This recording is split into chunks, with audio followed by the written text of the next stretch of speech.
Greetings and salutations one and all.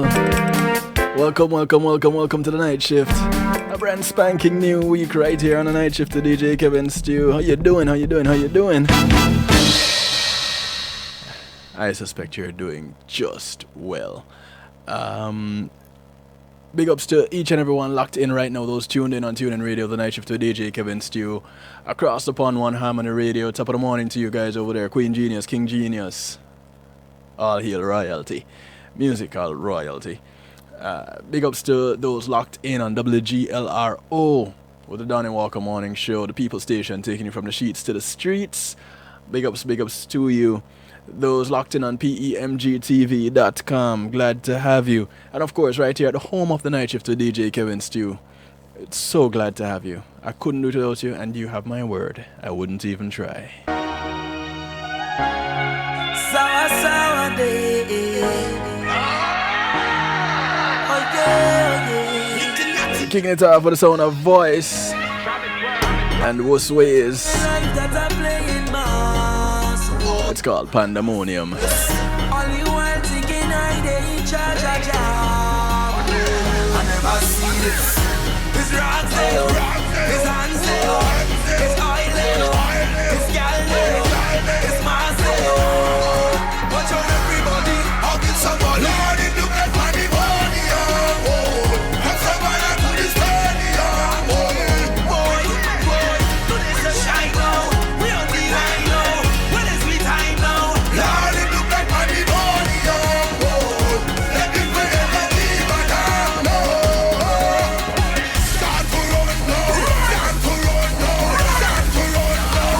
Throw everything up in the air, in the air, in the air. Throw your rag up everywhere, everywhere, everywhere. Swing everything up in the air, in the air, in the air. Put your rag up in the air, in the air, in the air. It's a riot in the air, oh Lord.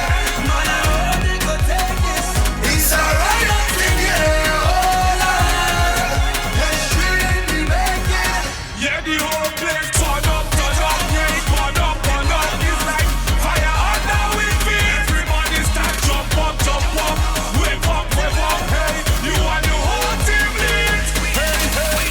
And if I'm work and just so end up in the mass. I never see this. Long chain dragging, nobody's full of oil.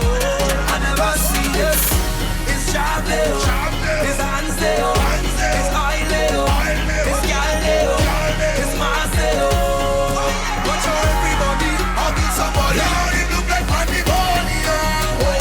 Come somebody to the stadium. Boy, do this a shine now. We on the line now. When is we time now? Lord, it look like pandemonium. Let me pray and let me back down. Start to run now. Start to run now. Start to run. The track is called Pandemonium.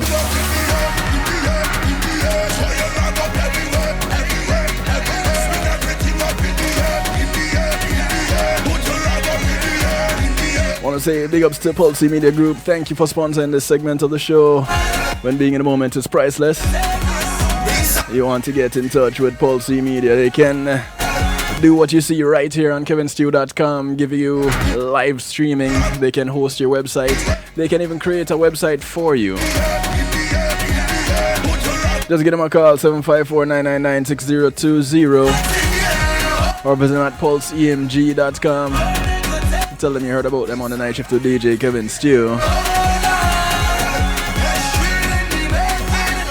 the whole place turn up, yeah, it burn up. It's like fire under we feet. Everybody Now, talking about Pandemonium, wave up, hey. You and the whole.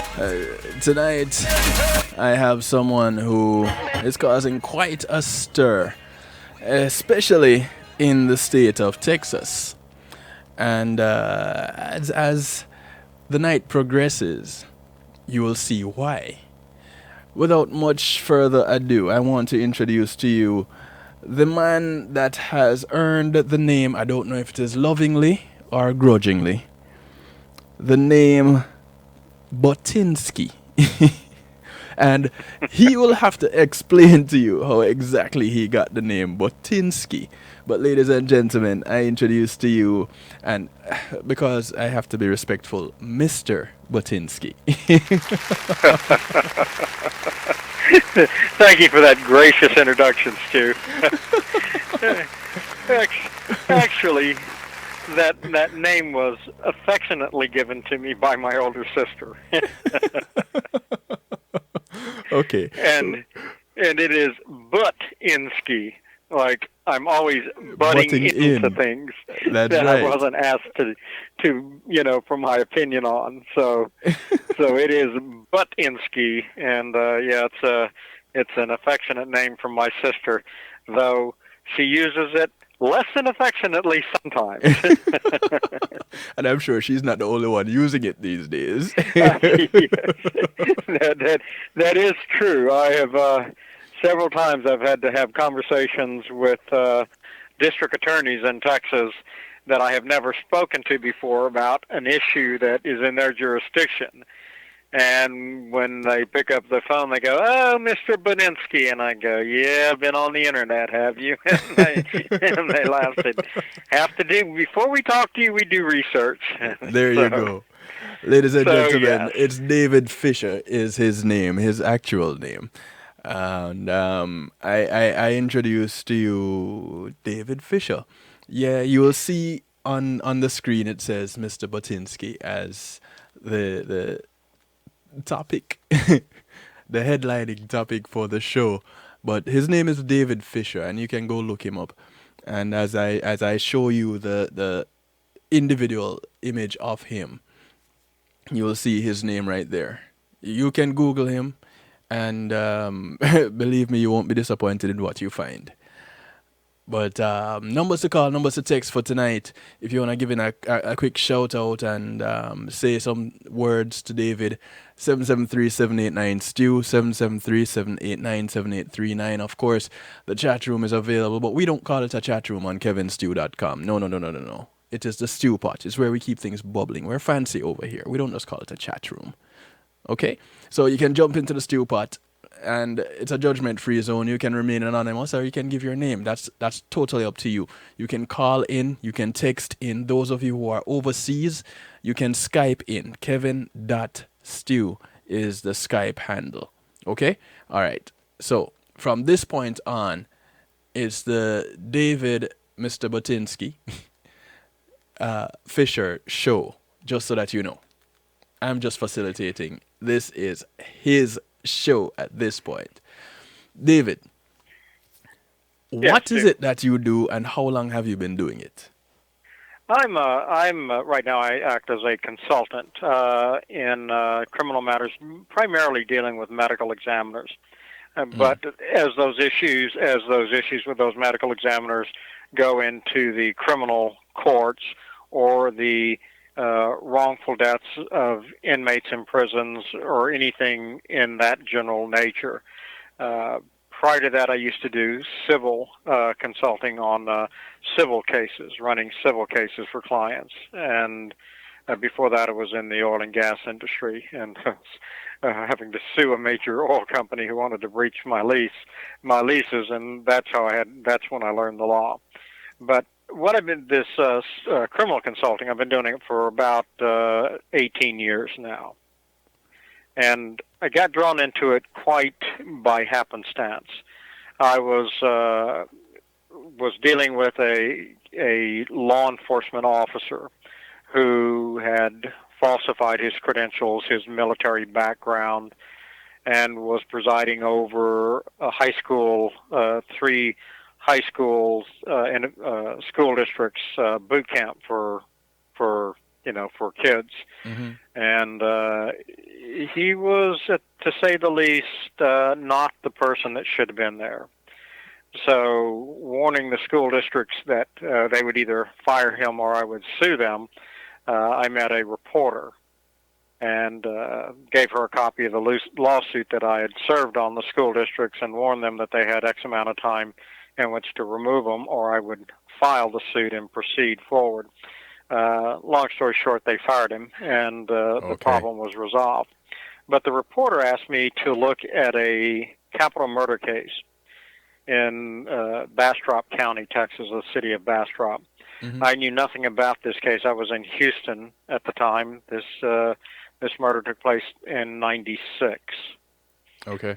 So when this reporter asked me my background and I told her, she became curious and asked me if I would look at this case and give her and her readers, my opinion. An independent. I used to do some investigating for the postal police and insurance frauds, and so I agreed to do this. That was a fateful day because within a week of that meeting, I had our local Texas Ranger putting my driver's license picture on a wanted poster, showing it around the county, stating I should be considered armed and dangerous.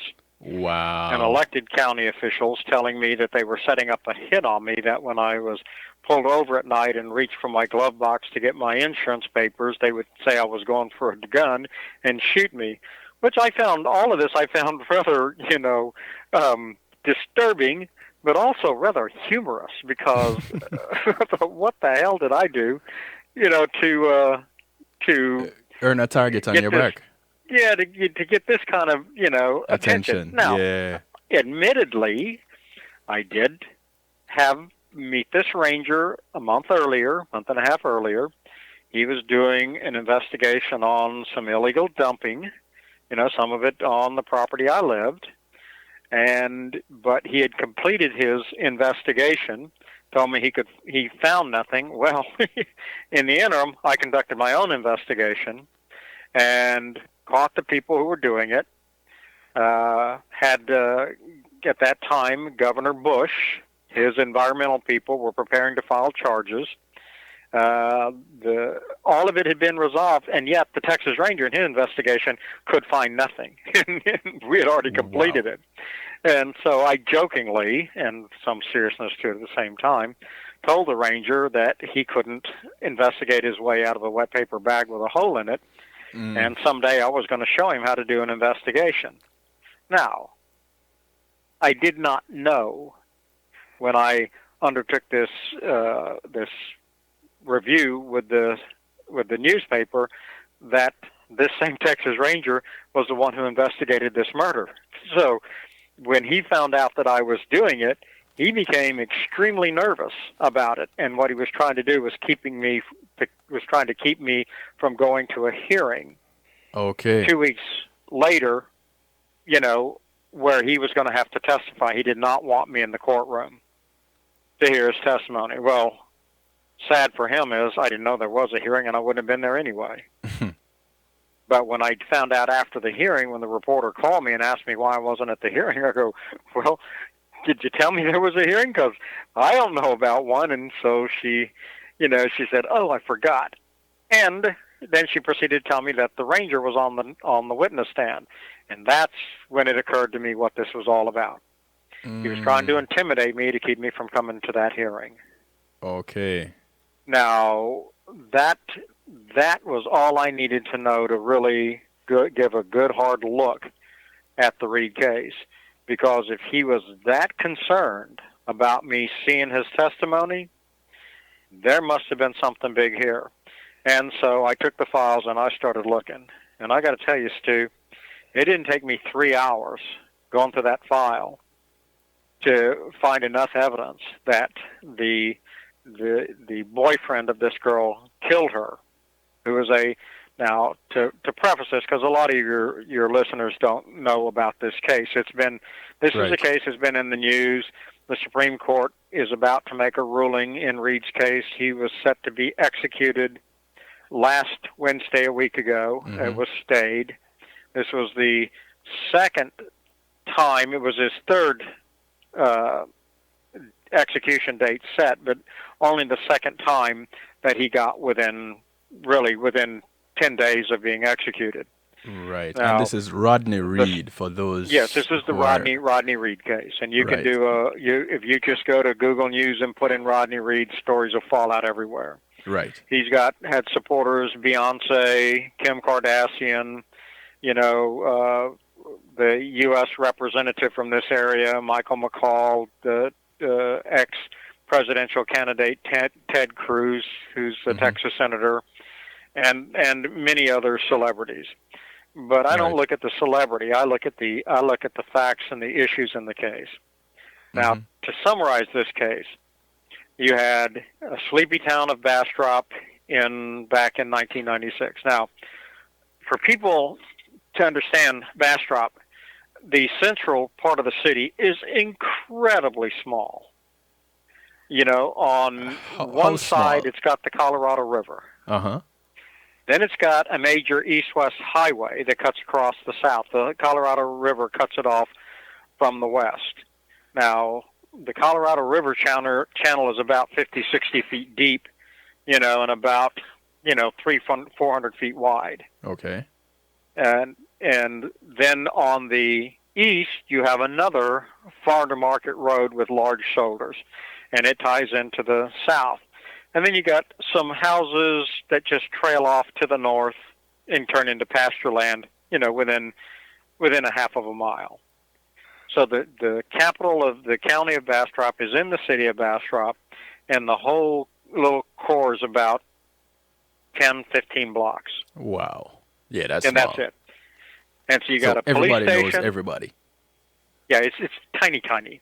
You got a police station, and then right across the east-west running highway, you've got the sheriff's department. So you have lots of law enforcement crisscrossing this little town. Right. Now, in '96, Rodney was dating a 19-year-old white girl, not off and on. He just started dating her in October, November of '95. This 19-year-old white girl was engaged to a local police officer, white police officer. Now, the police officer had worked in Bastrop as a jailer, just got his law enforcement commission in October, November of '95. Got his first job in Giddings, a smaller town 30 miles to the east. Smaller, yes. Wow. Believe it or not, it is a smaller one. Even though Giddings is the capital of Lee County, it in essence, the downtown is even smaller. So anyway, the boyfriend, his name is Jimmy Fennell, he's working there, and Stacy and her mother live in Bastrop. She works at the local H-E-B food store, grocery store, like an A&P. And she works a day shift. Her police officer boyfriend's working the night shift. So they stop seeing each other. And that's when Rodney meets her. They hit it off rather quickly, have sex together, and go, and like I said, it's not love and stars and romance. It's just a casual relationship. Right. Well, Stacy, in December '95, becomes engaged to Jimmy Fennell. Now, my research indicates that the reason that Jimmy Fennell, the police officer, asked her to marry him is she came up pregnant. Now, there are nothing in the records. There's all kinds of hints about it. But in 2008, the dead girl's mother told me that, in fact, she was pregnant. And as fate would have it, in 2008, she admitted that the child was, in fact, Rodney Reed's. But it wasn't known at the time that she got engaged to Jimmy Fennell that it would be Rodney's baby, because she'd only had sex with Rodney one time. But that's, as they say, it only takes one time. Just one time.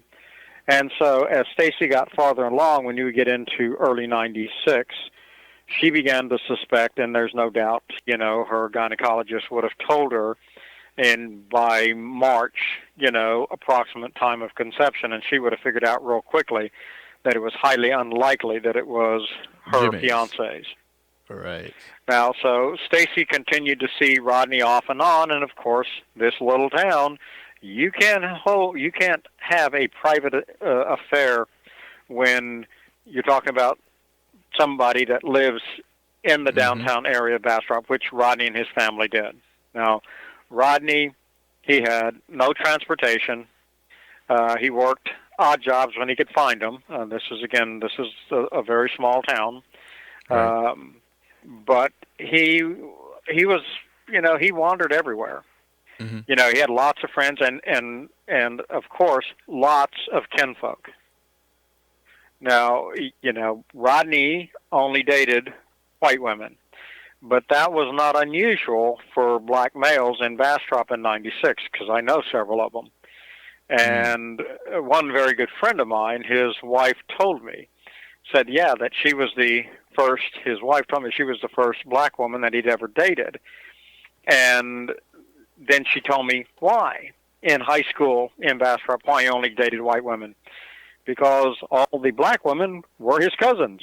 It's a Oh, very small wow. town. And I Yeah, know, it makes sense.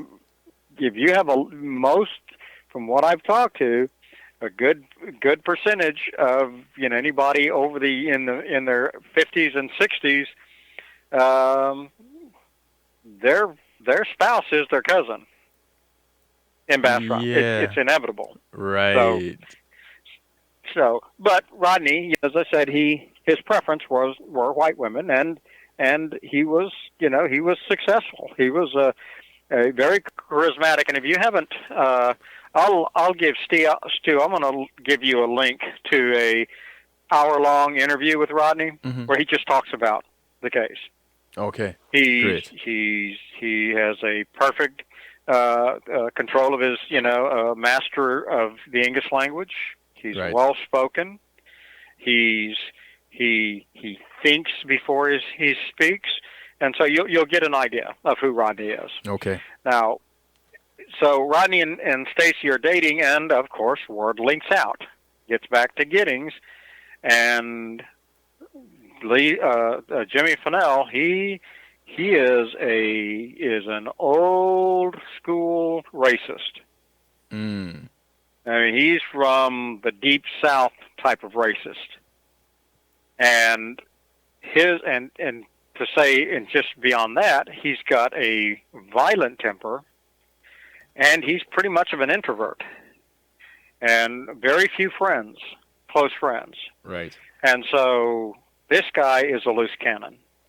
And with Stacy and Rodney dating, I mean, it's like a match to gasoline.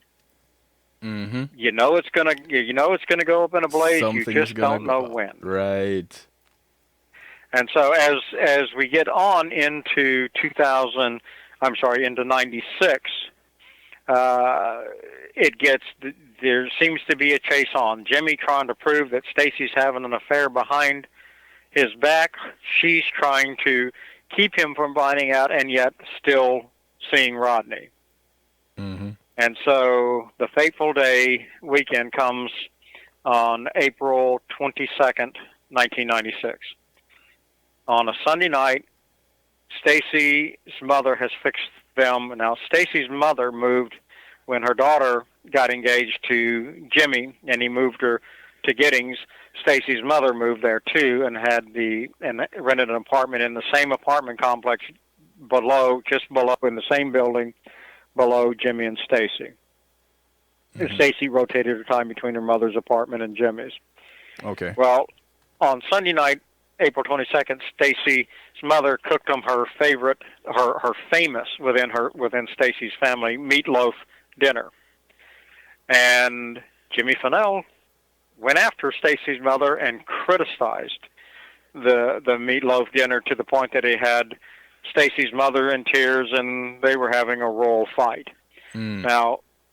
Now, the interesting part of this is the reason Stacy's mother made this special dinner is she was celebrating Stacy and Jimmy's anniversary that was coming up Monday night. See, Monday night, the 22nd. The 22nd. The Sunday night was the 21st. Right. Would be the 1 year to the day that Jimmy and Stacy met. And so Stacy's mother was celebrating one night earlier, so that Stacy and Jimmy could go out and to dinner to celebrate their anniversary. On the anniversary, okay. Right. So Jimmy creates a big fight. Stacy leaves, goes upstairs to Jimmy's apartment. He then goes up later. The fight continues, and about midnight, Stacy gets all of her, her work clothes and leaves. She gets in Jimmy's truck and she drives to Bastrop. Now, Stacy still works at the HEB, even though she's living in Giddings, but she now works the early morning shift that starts at 3:30 a.m. in the morning. So she leaves out of her apartment at midnight, and she drives straight to Rodney's house, picks him up. They go a couple of miles out of town. There's a small lake and a park, and they sit, talk, and have sex until it's time for her to go to work. She drops him off, and she goes straight into work. Now, the presumption is that Jimmy Fennell set this thing up, that he got in the fight deliberately to run her out of the apartment and had people, law enforcement, watching. And then Jimmy came later to confirm his worst fears that Stacy was seeing a black man. Okay. And he caught him. And so when she gets off work and goes home that afternoon, she gets home about 1. She goes upstairs, changes clothes, cleans up, comes down, visits with her mother. Jimmy gets off about 3. And then it gets a little funny. But she goes with some friends to do some shopping for the wedding. Jimmy Fennell goes with a buddy of his from the police department. He's coaching a little league team. They get back. The last anybody sees them, Jimmy's chasing her up the stairs to their apartment. Chasing. And nobody sees Stacy again. At about 5, now she's supposed to go to work leaves Giddings about 3, arrives in Bastrop about 3:30 a.m. Well, she never shows up for work. And they find the pickup that belonged to her boyfriend in the high school parking lot next to the railroad tracks, about 1/8 of a mile down the railroad tracks from where Rodney lives. They start an investigation. She's missing. And about 3:30 p.m., her body's found north of the lake, about 14 miles out of town, on a dirt road in the pine trees. The crime scene comes. They have, in the investigation, there are 26 original suspects from boyfriends she's had over the last several years, but nobody is charged in 96.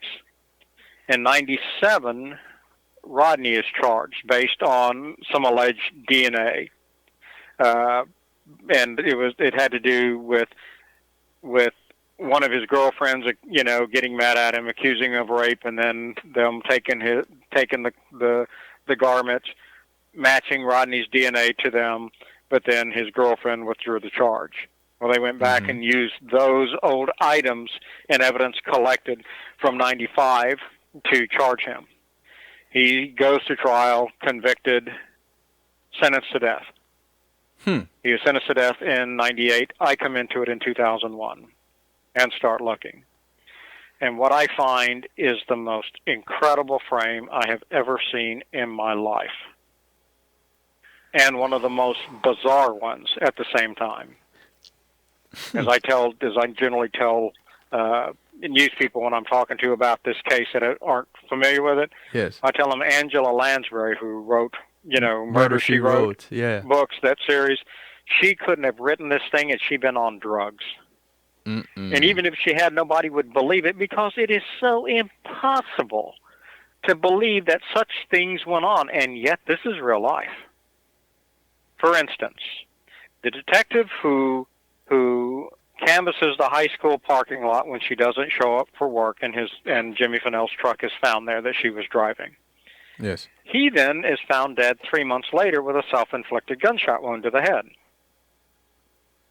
And then at trial, on the last day of trial, a Department of Public Safety lab report shows up that concerning 2 beer cans that were found where her body was dumped, fresh beer cans. Right. The DNA tested those, and the beer cans appeared to have a mixture of DNA from a Giddings police officer and the Bastrop officer detective who started the investigation who committed suicide. Their mixture with the dead, their mixtures with the dead girl. I noticed you said Now, where the body was dumped. yes, this is right across, right where it's a little dirt road. On one side, in a little grove of plum trees, Stacy's body is dumped, and where it looks like the truck pulled over and they took her body out of the truck and drug it across the street and placed it in the trees. These beer cans fell out from the floorboard of the truck. Okay. And of course, what did the state do about that? They didn't give the lab report to the defense. And so it wasn't until 2001 that the lab report shows up in a brief by the state, just as an exhibit that's not even mentioned in the brief. Rodney gets a hold of the brief, in his jail cell and sees it and calls his attorney and goes, "What the hell is this?" So on March 15, 2001, they had a hearing about those beer cans. That's where I come into this thing. That's the hearing that the ranger didn't want me to see and hear. Okay. So, yeah, so that's how we get, to the Butt-inski button in his nose. But like I said, right. He started it by putting my driver's license picture on the wanted poster. Because he didn't need to do that, because I wouldn't have been at the hearing anyway, because I didn't know about it. Right. But what I found is the first reports when they canvassed the pickup at the high school parking lot. The officer has, since Bastrop is a small city, it's got only a couple of police officers. So the Ed Somala, the detective who's collecting evidence where the pickup is found, he has a couple of sheriff deputies come in and help him. Now, in Texas, we have jurisdictions. The sheriff deputies are the county, the rural areas, and the city police are for within the city boundaries. Right. Sheriff deputies can't do investigations within the city limit. So what they do is helpers. He had one taking pictures for him, and the other one would walk the parking lot looking for evidence. If he found any evidence, he would mark it and go tell the detective, and the detective would come over, have pictures taken, and collect it. Right. So you have the two sheriff deputies working with him. Now, they collect, when they find in the parking lot a piece of a broken belt, half of a broken belt, leather woven belt that the dead girl was wearing. They have the buckle just outside the truck. They found some napkins, an HEB pen, and that's all. But in the dumpster, the other sheriff deputy finds two clear plastic bags of clothes, and they take those into custody too. Mm-hmm. Now, before the canvassing of the truck, which began around 7 a.m. when she was reported missing, a Bastrop police officer on the night shift, drove through the school parking lot and saw this red truck parked over by the railroad tracks, and so he went over and looked. Shone his flashlight in, saw the belt buckle on the floor, looked inside the truck. What's interesting in his report is he says there appears to be one bag of clothes in the back, the little bungle seat behind the front, driver and passenger seat. Okay, yeah. So who's ever setting up the crime scene is still there and hiding somewhere, probably behind the dumpster. He's just thrown one of the bags of clothes in the dumpster, and he hadn't made it back to the truck to get the second bag. Because when they come at 7, both bags are in the dumpster, and there's no bag of clothes in the truck. And see, this is key evidence. This is probably the most important evidence that was found outside the truck. Now, so the detective takes it back to the police station. The police chief and the other detective by the name of David Board question the police officer boyfriend. And, of course, they don't write a report. The most important investigation or interview of all, and neither one of them write a report of what the boyfriend said when they presented the evidence that they had found. So now, how do you know like that I said, they 3 months questioned later, him? then the detective who did the collecting the evidence at the high school parking lot, he's found dead in his apartment, self-inflicted gunshot wound. Well, the same Texas Ranger who's brought in to investigate Stacy's death investigates the death of the officer. But what that Texas Ranger didn't tell anybody is that he was that dead officer's roommate in that 2-bedroom apartment to within 2 weeks of the officer's alleged suicide, which makes him a suspect. Right. Who shouldn't be doing this investigation. And he didn't tell anybody. But it's a small town. How did nobody know this? Well, since I wasn't there in '96, I don't know, because because all of those police officers knew. Right. See, the officer's wife was divorcing him. She threw him out on the street, so he moved in with the Bastrop detective in his 2-bedroom apartment and lived there, like I said, within 2 weeks of the shooting. Now, it gets more dicey because this ranger claims that the officer committed suicide with his chrome-plated, pearl-handled .45 caliber pistol, semi-automatic pistol. Mm-hmm. The problem is, I have witnesses that saw the police officer the day before his alleged suicide turn all his guns in to the other detective at the police station, David Ward. Now, the reason the officer did this is he was charged with with domestic violence, making terroristic threats to his girlfriend, who they were breaking up. And the charges were taken before the grand jury, and he was indicted. And in the United States, after January of '96, if you're accused of making terroristic threats or domestic violence, you have to surrender all your guns.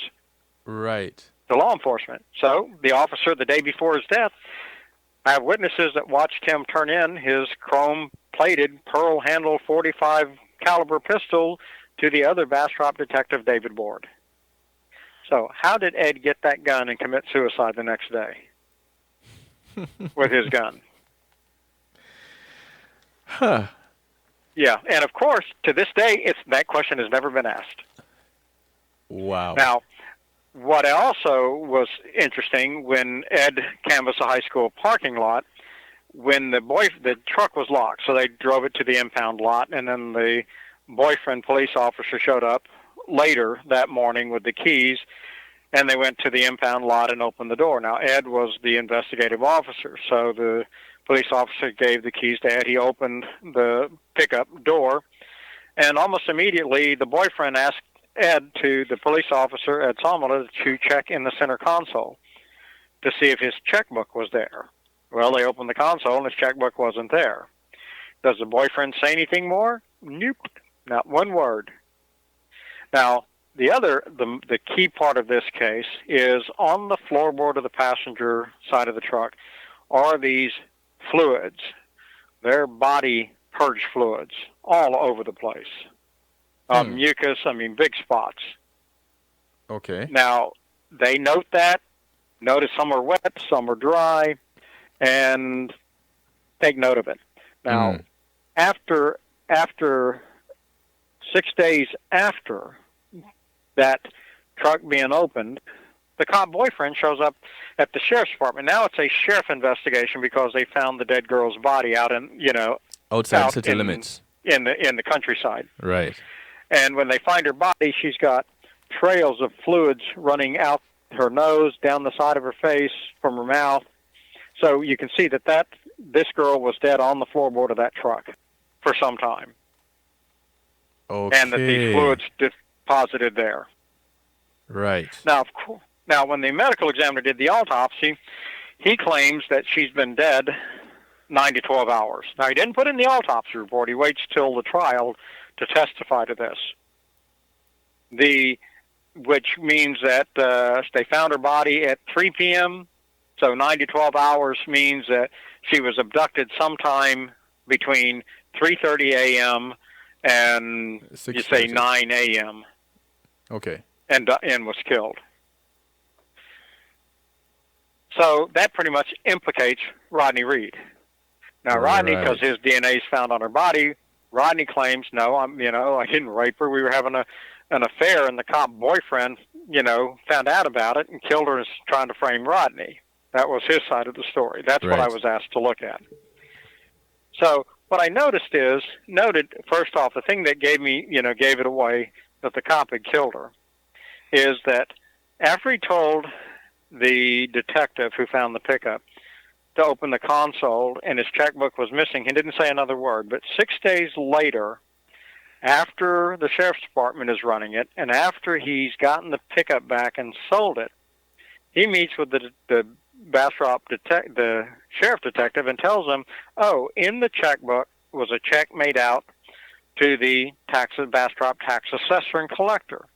That when Stacy got off work that day, she was to, go by the comptroller's office and pay the tax assessor and pay the registration on the truck that was past due."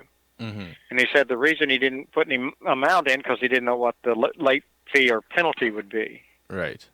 So in essence, he's saying that there's a blank check that he signed in his checkbook. Okay. Well, when I read that, I go, this guy killed her. Why? Because he couldn't register the truck in Bastrop. They lived in Giddings in Lee County. And you have to register your vehicle in the county that you live. And that's one. Two, there's no late fee. If you register your truck, say it's due to be registered in March, and you register it in June, there's no late fee because it will still come up for re-registration the next year in March. And so you don't get ahead any, and you don't get behind any. So that's just BS. And so this is a story, so why did he do it? So I started digging, and it turns out that when he was notified that he was off work that day from the police department, when he got notice at 7 a.m., he borrowed his mother-in-law's car to say, under the pretext of going and looking to see if she's broke down on the highway. Well, wait a minute. Her truck's found in the Bastrop parking lot. She's not broke down on the highway if you know where her truck is. Right. So anyway, he's supposed to go look for her. Well, you know where he went? Straight to his bank and closed his bank account. Hmm? You see, she didn't have a bank account. They were using his account his bank as a joint account. She was depositing her paychecks in there. So when her body is found, the bank is going to seal the account pending the probate to find out which monies belong to Stacy's estate and which belong to her fiancé. Right. And so it tells you right there, he knows she's dead. Oh. And so he's got to come up with this cock and bull story as to why he had to close his bank account. David, because there was basically a blank check in it. But I went and developed some of the pictures of the truck and got some close-ups enough to see that the registration was current. He had already registered the truck. Oh, so he couldn't have been registered. It was already registered. He had registered it in March. Story... Jeez. It was a lie, a total lie. And see, that's it. Okay, you lie on that. The most innocuous thing. If you're lying about that, then what everything else have you been lying about? Goes downhill from there. And so when I finally started looking, went to the courthouse to see first thing I did is I talked to a couple of jurors. And I told them, I said, didn't it seem strange that they're saying she's only been dead 9 to 12 hours and her body is blue with lividity? And lividity is when you die and your heart stops beating, the blood settles. Gravity starts pulling the blood down. Okay. And if you're laying on your back, your black turns blue because, there's no oxygen in the blood, and the blood turns blue without oxygen. You can see it in your veins if you're light-skinned. Mm-hmm. And so the blood settles and you turn blue. Now, she clearly was face down for hours and hours. It takes about 6 to 9 hours for the blood to fully congeal, where if you move the body, turn it over, the blood will stay where it is. It's already congealed under the skin, so it's not going to move to another lower part of the body. Okay. So she's blue. Her face is blue. One of her hands is blue-black. It's very dark, which means it was downhill and a lot of blood ran into it. So when I asked the jurors, I said, didn't it seem odd to you? I mean, being as dark blue with lividity as she is, that she could only be dead, 12 hours? And one of the jurors told me, oh, no. She was not blue. She was a pretty tan. If you didn't know that she was dead, you would think she's asleep. And I go, what? What do you mean there's no blue? Oh, no, she's all nice and tan. So I got into the truck, and I drove up to the courthouse and told the clerk I wanted to see those jury photos, those big blow-ups. Right. They told me, oh, David, we lost those right after the trial. Nobody's seen them since 98. I'm like, what? I mean, these are 2 foot by 3 up Polaroid pictures blown up in color. And so I told the clerk, I said, look, you got 2 weeks to find those, or you're going to retry this case. Well, a week later, I get a call. They found them. They were at the home of the court reporter in her personal residence. She didn't live in Bastrop County. She lived in another county, and they were in her garage. I mean, key evidence in the case, not even in the same county. And so they bring it back, and I take photographs of it.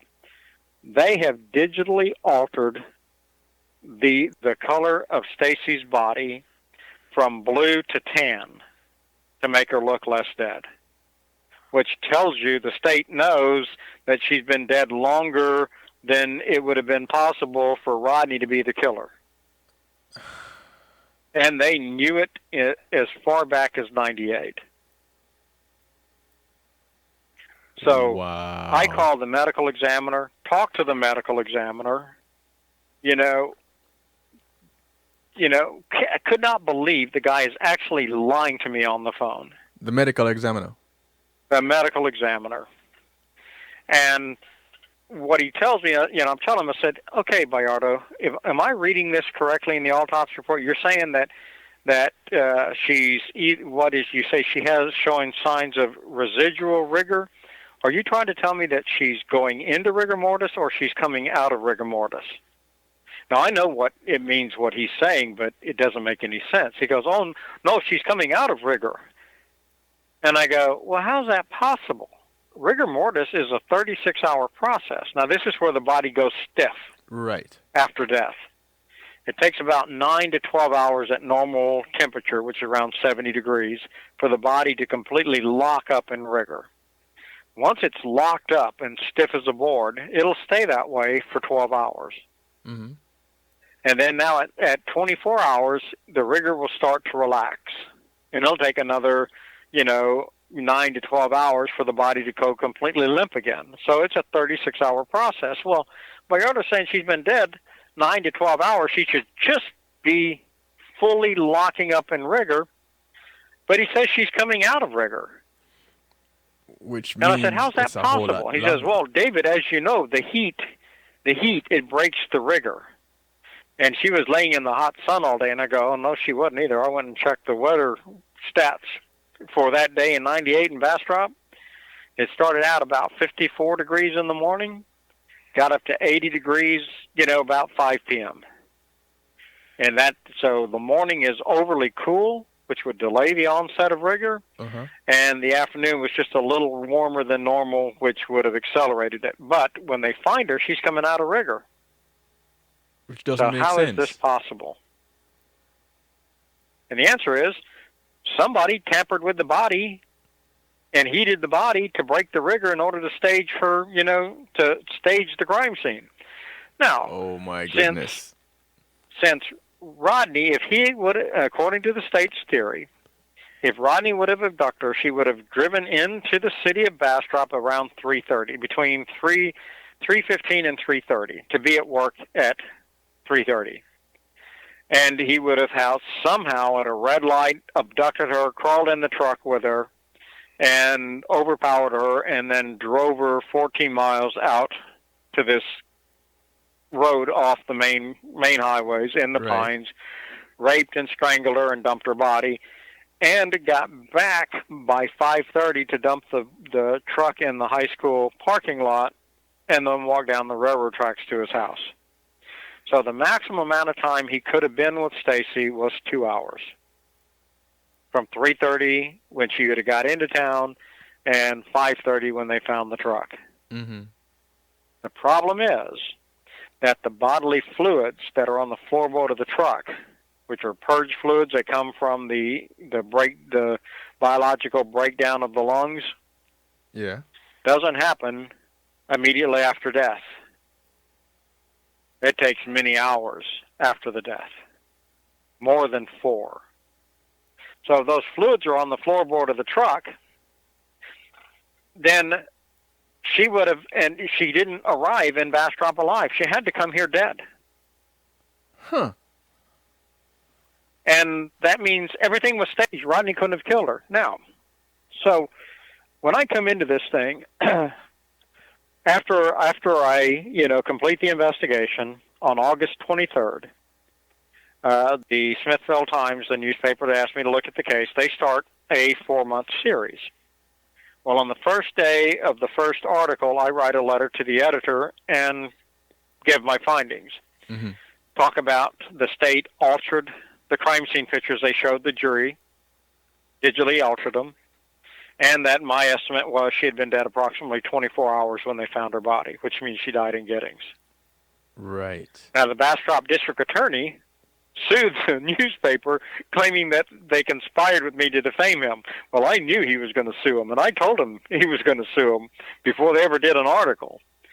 So on every article they wrote, I read it, and if I saw anything that wasn't dead-on accurate, I wrote a letter to the editor and corrected it.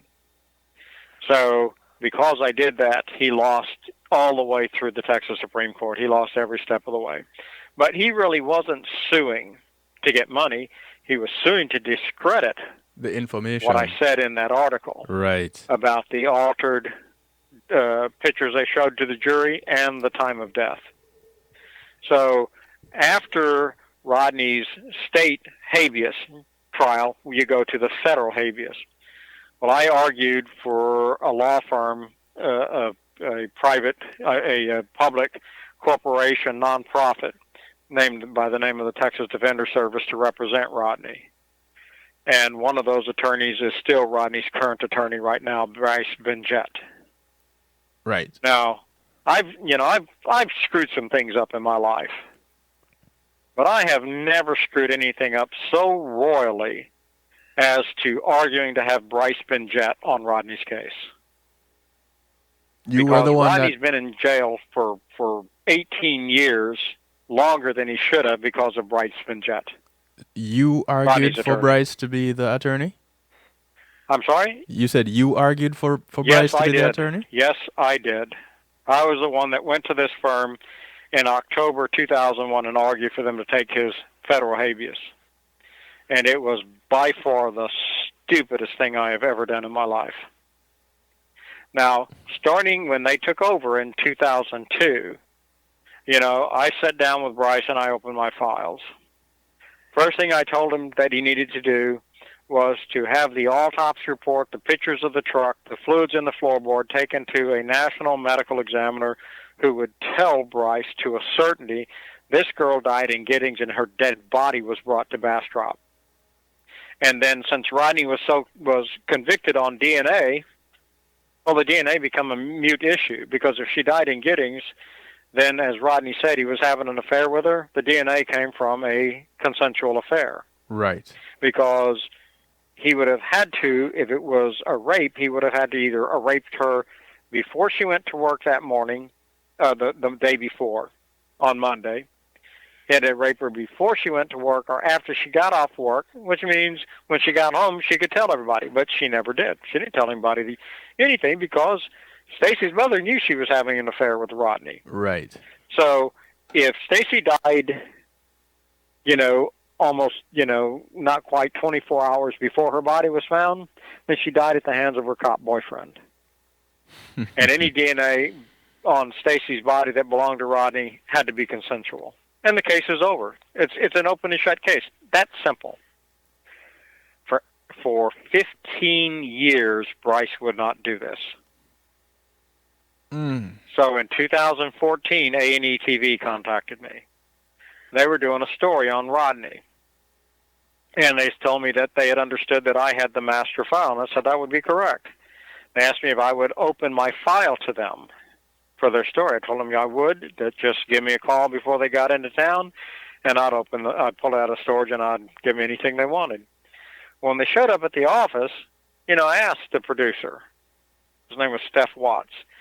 I said, Steph, where y'all going with this thing? I said, now it's just one question I want to ask. But your answer doesn't make any difference to me. I'm still going to open my files. I'm just curious. Where are y'all going with this thing? You want to prove he's innocent? He's guilty? You don't care? It's just a good story. Oh, no, Dave. We believe he's innocent. We want to prove it. I said, good. That's what I wanted to hear. I said, here's a folder. It's got the autopsy report. It's got the pictures in it. You take this to any medical examiner in the country, and you show him this report, and he's going to tell you to a certainty she died in Giddings the night before and her dead body was brought here. Well, they did it. And about 2 weeks later, Steph called me and goes, oh, my God, Dave, we presented it just like, you told us to. And the medical examiner says, oh, no, she died. She'd been dead a lot longer than the Texas medical examiner is saying, and that she died in Giddings at the hands of her boyfriend, and it was absolutely certain that her dead body was brought. So I had him take it to Michael Bodden. I wanted Michael Bodden to look at it. He said the same thing. Then I told the producer to have one of their detectives by the name of Kevin Gannon, who did the interview with the medical examiner when they presented the file, to take it to Rodney's attorney, Bryce Benjett, with the Innocence Project and shove it up his butt. Oh, wow. They did. And suddenly, Bryce has discovered, oh, my God, Rodney's innocent. Yeah, right. All of his motions are weak. His arguments in trial, his interfering with the testimony of the medical examiner in the hearings back in 2017, I mean, a first grader could have done better with no law license. Bryce Benjett has been, in my opinion, throwing Rodney's case from day one. But why? Well, why would he do that? He told me something. When we met back in 2002, when they took the case, and he said that, and this is a God honest truth here. Swear on the Bible, anytime, anywhere.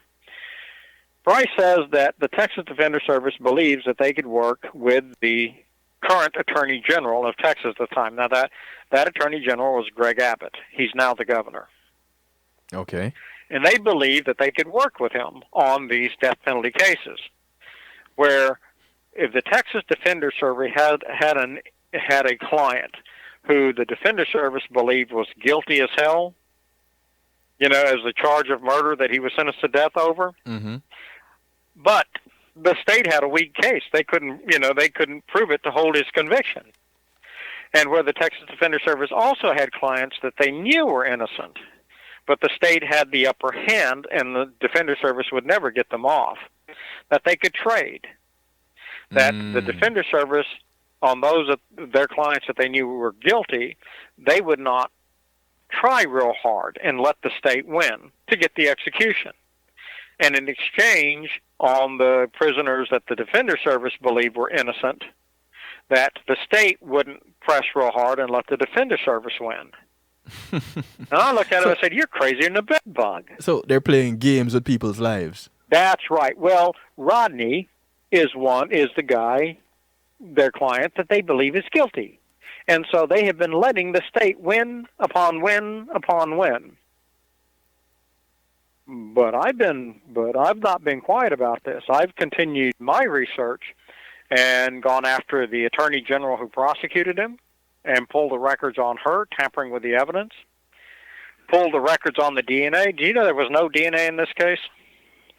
Yeah, but Rodney was convicted on the DNA. Wasn't he convicted on DNA? There wasn't any. And the reason I say that is the court appointed Rodney to have a DNA expert since the state was going to be using DNA. Right. The expert that the judge appointed, her office is in California. So they have to ship the DNA from Austin, Texas, the capital, where the Department of Public Safety's crime lab is, to California. Then Rodney's expert tests it and verify their results. Okay. Well, when Rodney's defense expert came to testify, she just said that she got the same result the states did, in essence. And so he was convicted. Well, her testimony seemed so ludicrous that I then filed records requests under Texas Public Records Act Mm-hmm. and asked for all the shipments and proof of shipment of all. There were 5 separate DNA shipments to that lab in California Right. over the course of the month before the trial. And I asked for proof of shipment, chain of custody documents, delivery, everything. Mm-hmm. You know what the DPS told me? They have none. Come again? The records that they first produced to me that were vague, that appeared to show them shipping stuff, when I checked with the shipper, Airborne Express, they said, oh, bullshit. Those are bogus. We never shipped that stuff. We never picked it up. Those numbers are all wrong. They're nowhere in our system.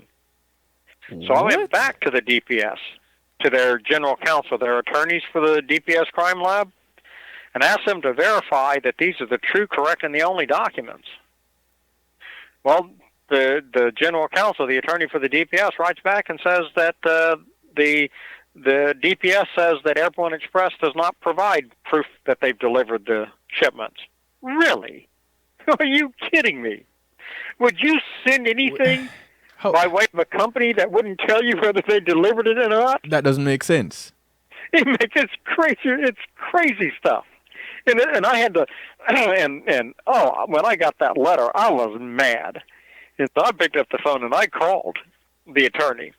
And when her secretary picks it up and she says, "Can I tell her who's calling?" I said, "Yeah, David Fisher." And so when the attorney picks up the phone, everybody's laughing. I mean, it sounds like happy hour at a bar.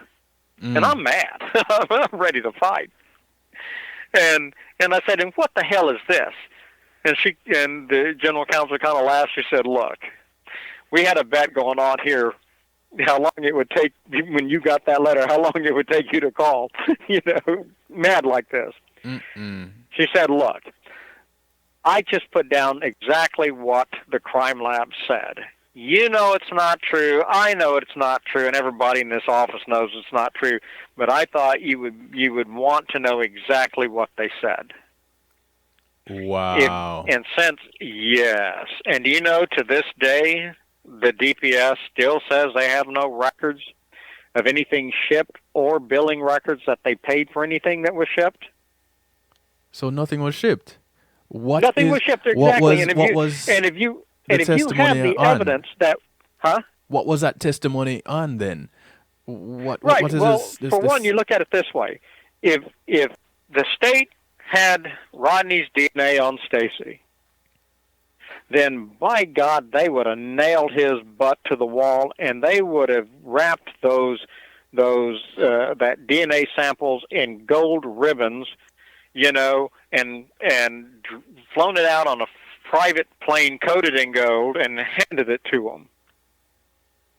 But if they didn't have any, they couldn't very well let the defense test anything. Right. Because even if the defense expert is working with you, doesn't work for Rodney but works for the state, if that lab, somebody in that lab tests something and sees the story and goes, "That's not the results I got," you see it falls apart. So they didn't take any chance.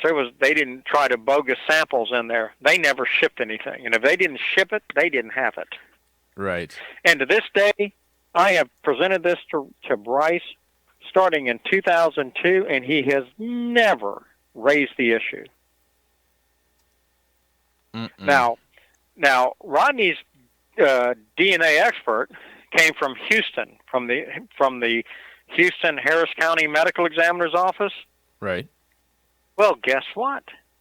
That's the same place the Austin Travis County Medical Examiner came from, who did the autopsy on this woman, and who claims that he was the deputy chief medical examiner in Houston from 77 to 78, and was a deputy medical examiner in Houston from 76 to 77. You know what Houston says about that? No such thing. He's never been a medical examiner there, period, ever, end of story. Wait. So But he's yes, now it gets better. But he was related to the chief medical examiner of Houston by marriage, no. who then lied to the Travis County commissioners to get them to hire this guy Bayardo. Oh no. Where the chief medical examiner of Houston lies to him to get him to hire his incompetent boob in-law. That's how this guy Bayardo, who did the autopsy in Rodney's case, got to be the chief medical examiner of Austin. This is becoming even more of a It gets worse. tangled web. Yeah, this just to give you an idea of the corruption here. This is why I'm saying that Angela Lansbury on drugs couldn't have written this thing. But it gets worse. How much worse could this get? You already have cops hiding evidence and falsifying evidence. You have the medical examiner falsifying evidence. Well, see, that was just Rodney's case. This guy was in Austin for 30 years. Now, since the Houston Chronicle, the big newspaper in Houston, yes, has an office in Austin, Texas, that's manned 7 days a week, pretty much all year. Mm-hmm. And they cover high-profile murder cases.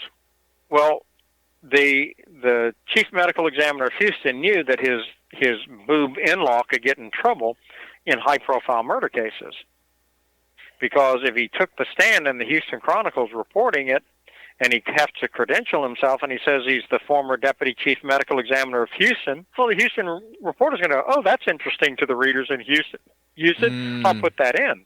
Well, since he wasn't a medical examiner in Houston, if that ever got in the paper there, people would come out of the woodwork going, well, I've worked at that morgue for 40 years. That guy Bayardo never. So here's what they came up with. Bayardo would perform the autopsy, and then he would have his secretary type the report in the name of the chief medical examiner of Houston, as if he came from Houston to Austin to do the autopsy, which he didn't and is unconstitutional in Texas. It's illegal. But defense attorneys don't know this. So since this medical examiner didn't actually do the autopsy, he couldn't very well sign it. So our guy Bayardo would scribble his signature in a non-readable manner over the typed name of the Houston medical examiner. Oh, Lord. Do you know how many of those I found in the Travis County archives? Over 1,200, with 2 people already executed and 2 still on death row. You've got to be kidding me. Can it get crazier? Oh, yeah. It can get crazier. They did this for almost 30 years. And then I had Bayardo removed in 2006, end of 2006. Okay. But has Bryce raised this? Nope. Won't raise this either. But why? Why not? His job is to defend. Because remember, I told you. Well, yes. He told me that if they believed their client was guilty, they would let the state win. They wouldn't fight hard. Well, if you raise any of this, Rodney's out of jail and a new trial. And that destroys the relationship between... if you're going to let the state win, you can't raise these issues. Right. So when everybody thinks of Barry Scheck and this wonderful Innocence Project, you better think twice. Because Rodney's represented by the Innocence Project, and they damn near got him executed again last week. Now, it's still worse yet. The judge. What? Come again? You said the judge? Yes, the judge who has been presiding over Rodney's case since 2014. Yes. Is not a judge. He's an impersonator. He has no legal authority on the bench. He's no different than a drunk walking in off the street. How do you impersonate a judge in a high-profile murder case? In Texas, we have when a judge who's elected for, over 10 years and who then retires, he can become what is called a retired visiting judge. He can file the paperwork, and he can become a judge eligible to be assigned to a court case if a judge has to recuse themselves because they have a conflict of interest, or if the judge gets ill and can't cover the case, then they assign a visiting judge to handle the courtroom until the elected judge gets well. There's a number of reasons where you need to bring in a retired judge to preside over a case. Mm-hmm. If you have, if you conflicts of interest, things like that. So, but in Texas, when you're assigned to a case, that assignment under the Constitution is an appointment. You've been appointed to the case, even though you use the word assignment. Yes. And in Texas, all judges, whether elected or appointed to preside over a case, must take the oath of office for that assignment or appointment. If they don't, they are not a judge, and everything they do is void and a nullity. So this guy that was presiding over the case until a week ago, Doug Shaver, retired from the Houston courts in 1999. And so in 2000, started becoming a retired visiting judge. Okay. But you see, this guy lives west of Austin. You have to serve in the region that you live. And Texas is divided. It's a big state. It covers a lot of area. Oh, boy. So the state is divided up into 11 regions. And you have to serve in the region that you live. Well, Doug Shaver lives in the 3rd region, and Bastrop is in the 2nd region. And so in order for Shaver to be able to serve in the 2nd region, he has to be assigned to the 2nd region and then take the oath, which he never did. So Doug Shaver has never been a legal judge over Rodney's case, and yet he signed 2 execution orders. Now, the first time Rodney's execution order it was set to be executed on March 5th, 2015. I talked to Bryce and the attorneys that represented Rodney and pointed out this judge has no oath, and he's serving in 2 regions simultaneously that's unconstitutional, which voids both, his appointment in both regions. And not having an oath, he's not a judge. And I tell them, you need to file on this judge and stop this. They wouldn't do it. So on February 20th, I did. I filed a complaint with our Commission on Judicial Conduct, and once you file a complaint on a visiting judge, all his actions are stayed, and so it stopped the execution. Had I not done that, Rodney would have been executed on March 5th in 2015. Oh, my goodness. And to make it stick, I then called one of Rodney's, one of the attorneys that, work with Bryce on Rodney's case. Yes. A guy by the name of Quincy McNeil. I had him file a records request for the oaths, all the oaths that Shaver had filed since 2000 to March of 2015, and to request the oaths from the 2 judges of the 2 regions. You know what they said? All of them came back? No oaths. None. So this judge the Secretary of State who records the oaths for judges said he hadn't filed an oath since 2000. So let me this ask. was March of 2015. So David, all right, question in the stew pot. There's a guest here that says they're very familiar with the case, and one of the questions was there any other DNA found on her body? And another question was, isn't impersonating a federal judge a crime?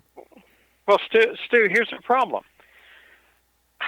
If you're trusting the state, the Texas Ranger, the Department of Public Safety, the crime labs, and the judge orders the Department of Public Safety's crime lab to ship all the DNA evidence that they collected, samples of it, to Rodney's defense lab in California to verify the results of the state, and the state doesn't do it, I don't care what the state says they have. I don't care what numbers and papers they show me that has numbers and says, oh, these are the DNA profiles, because that all can be manufactured.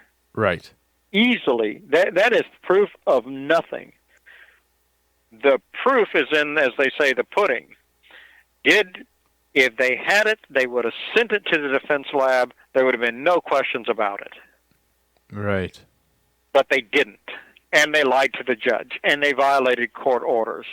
They lied to the And judge that then, shouldn't be sitting this I'm presiding sorry. over this. They lied to the judge that should not have been Yeah, presiding oh over yeah, this case. oh everything was a lie.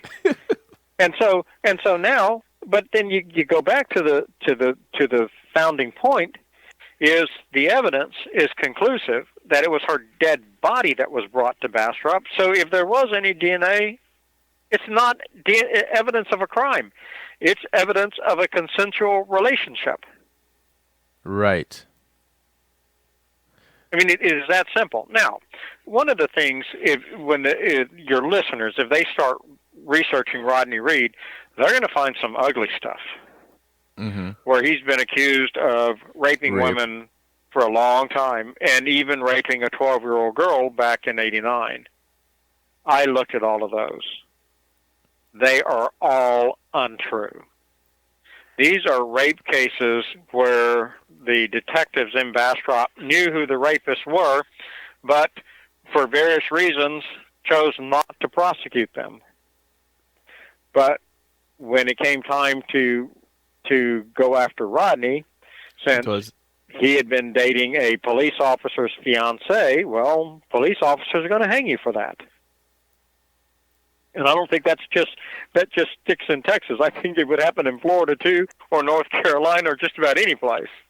You think there's also the racial conflict that is at play in this? Yeah, in this now, understanding, because you don't live in Texas. Right. As a general rule, Texas is not racist. Okay. Law enforcement and the powers to be, there's a lot of racism there. But the average citizen, yes. Nah. Okay, cool. In the city of Bastrop, I mean, it's everybody in the city of Bastrop that whose family had been there for 30 or 40 years. Yeah. Has cousins that are half black in the same way. I mean, it is right. It's almost impossible not to have. Okay. Cousins that are black or biracial kids. Mm-hmm. I mean, it's everywhere. Okay. But it's not within. Now there are those people. Within the city of Bastrop, like anywhere, there are really some really, really, really racist white people. Right. And just like that, there are some really, really, really, really racial black people as well. Right. But I mean, that's human nature and society. We are a cross section of every possible personality that there can be. So. Okay. You're going to have those, but as a general rule, no. Mm-hmm. Okay. I mean, and you do not. I mean, you just don't see that here. I mean, everybody is neighbors, and color. I mean, it just doesn't unless you run in a group of Ku Klux Klan people. Mm-hmm. The rest of the real world sees no color here. Okay. Good. Not between black and white. Nope. Oh, okay. I was just wondering about that. It's not. Now, there's some pockets over in southeast Texas, east of Houston, that you still have a really, really racial makeup, the majority of the makeup. But even that is not like what you would expect it to be.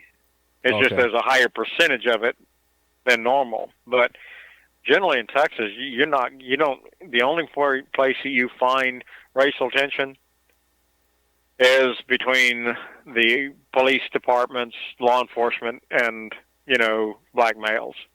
Okay. But in the general population, no, it's extremely unusual. Okay, extremely unusual. Now, well, I don't know a whole lot of people in Texas, so it's good to get that information.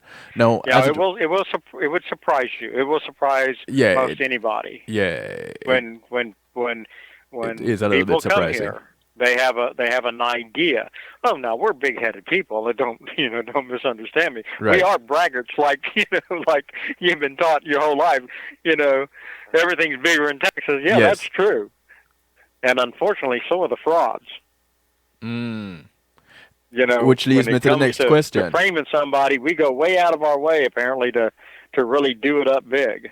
And Rodney's is the biggest I've ever seen. I've never seen anything like this. No, it comes to the other question. Isn't impersonating a federal judge a crime? Well, it's a state judge, and it is a crime. It's a third-degree felony. It falls under the Texas Penal Code, Section 37.11. It's a third-degree felony to impersonate a judge. So, are there charges? Oh, no, because Bryce, and this is my opinion based on the evidence and based on 18 years of dealing with him, that Bryce is throwing Rodney's case. And I tried to bring this to the attention of Barry Scheck last week, but boy, they've got a firewall over there at that Innocence Project. Nobody who has any criticism is going to talk to Barry Scheck. So I hope somebody out there that knows Barry's listening and better reach over and tap him on the shoulder, because things are getting ready to get real ugly, for the Innocence Project in this case. I guess the Innocence Project is not so innocent. Well, let's just say I think that Barry Scheck and his bunch are who they purport to be. But, when you get older, I mean, Barry's been doing this, 20 years? And so you begin to turn it over. You bring in new attorneys, you hire new attorneys, and you trust them. Well, if you don't pay attention, you get a fox in the henhouse. Mm. And that's what you got with Bryce. That's. And he's already represented one guy, took over for him. The guy was executed here a couple of weeks ago, and I had worked on that case all the way back in 2004, 2005. That guy was innocent. He was executed a couple of weeks ago. And Bryce was his attorney. It didn't take him any time at all for Bryce to take over for that guy to be executed. Oh, no. And his name was Larry Swearingen. So, good question. Another good question in the pot. Can Rodney get a new defense team? Can he get what? A new defense team. Well, yes, that's what I'm working on right now. Is to try to alert Barry Scheck to look over Bryce's shoulder and take a close look at what he's got going on here. Why are you doing this? Because there's nothing I hate more than a bully taking advantage of somebody who can't fight back. And of course, this one, of course, is the worst bully of all. It's it's the state of Texas. And so, right. This is, hate to play on the Bible, but this is kind of like David and Goliath all over again. But you see, Rodney's in prison. He has to trust and believe. And he can do nothing to help himself. And he's totally at the mercy of the system, and his protector is Bryce Spinjet. I wouldn't wish that kind of fate on even my worst enemy. That's no. And it just now, like I said, I've worked with Bryce for 18 years. I provided him everything in my files. I have sat down. I have met with him, 1 dozen, 2 dozen times, walking him through it, taking him through the testimony, taking him through the perjury, any one of which things he could have raised, and it would get Rodney a new trial. Nothing. And these briefs that he files, there are awful. Like when he last week, he filed that, try to stay the execution. And he's raising that the retired judge has a problem with his assignment.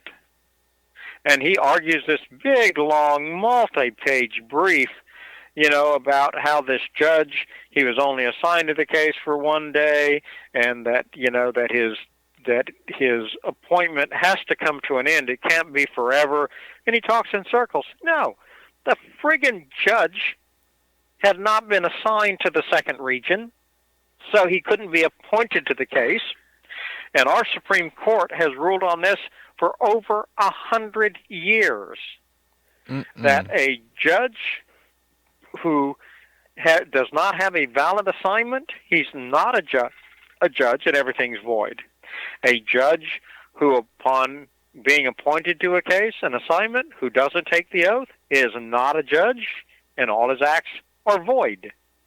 Now, all Bryce would have to do is file, an appeal of everything that Doug Shaver did from 2014 to 2015 when he signed this recent execution order was illegal and void because he never took the oath.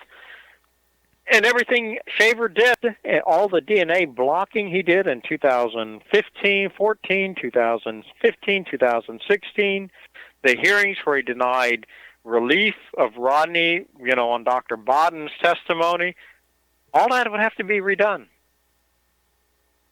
It would set the clock back 5 years on Rodney's case. But he won't do it. So what I did is I sent an email to the presiding judge and pointed out that Shaver never qualified for that appointment, and thus all his acts were void, and he's not the judge of record. The judge who recused herself in 2014, since Shaver didn't qualify for the appointment, Texas has what's known in our Constitution, the holdover provision. It's Article 16, Section 17, and what it says, and it's just one sentence, says any officer, all officers of the state continue to perform the duties of their office until their successor has qualified for the office. So if you're an elected judge and there's an election and a new judge is elected, but if he doesn't file his oath, the old judge stays in office for as long as it takes. You can't leave an office without an office holder. So, this judge who's been playing judge for the last 5 years was never a judge, and it's worse than that. Oh my! He's got probably half a dozen other death penalty cases that he's presided over, in the 20 years that he's been being a fake judge all over the state. And it wouldn't be a bit surprised that one of those hadn't been executed already, where the whole trial was a fraud. And the conviction and the execution. I mean, this is how bad the Texas system is. So, all right. It is more corrupt than what you could find in Venezuela. And this has been going on for years. This is not something new. 20 years in every county in the state, continuously, and it could not be not known. I can't be the only person that can look this stuff up and go, damn. I mean, this is a big state. I'm not a genius. Any attorney could pull this stuff and go, oh man, this is ugly. And you're not an attorney. No, I'm not. I'm absolutely not an attorney. But I end up telling a lot of attorneys what to do, and some judges. Because the law, I had to learn the law to represent myself in those oil and gas matters. Right. And I got good at it. So let me... And is there anything, I'm sorry to cut you, but is there anything that we individuals, not in Texas, anywhere listening to this, just us lay people, or even people like me in the media, or anything that anybody can do outside of what has already been done with the petition to help get Rodney free? This is going to have to be done here in Texas, and this is going to have to be a nasty little fight. And I understand the state's gearing up for a fight, and they better well be geared up for a fight because they got one coming, and really, really fast. So, but what I would say to your listeners is, one thing I want to point out, just because things have been done 100 years a particular way doesn't mean it's right or legal. Right. You know, we had an old president like by the name of Ronald Reagan. He had a real interesting little saying. He says, trust but verify. And that is what I would tell everybody. Trust what you're being told, but don't accept it as gospel or fact until you've researched it yourself. Mm-hmm. You would be surprised at how much of what we're taught every day is not correct. Mm-hmm. It's astounding. And it's in everything we do. I don't know why things are going that way, but that seems to be the direction that our society's going. It's becoming less and less smart and more ignorant by the day. And so you see that here in Texas. You had these judges deciding that they don't want to follow the law or the Constitution and going off on their own and just wreaking havoc as they've done so, and nobody holding them accountable. No check, no balance, no nothing. So what happens now with, like, for the families of the two men that probably have been executed, from a judge presiding over their case that did not take an oath? This stuff is going to come out. These judges and what they've been doing for 20 years, it's getting ready to come out. And of course, once the media begins to focus on this, once they begin to take closer looks, the research will start, because these are, you have media looking for these big, giant stories, these once-in-a-lifetime stories. Right. Well, that's what this is. And it's already being worked on, and here within just the next couple of weeks, this stuff's going to come undone. And the whole Texas criminal justice system is going to be laid bare in front of the nation and the world, and it's going to be ugly.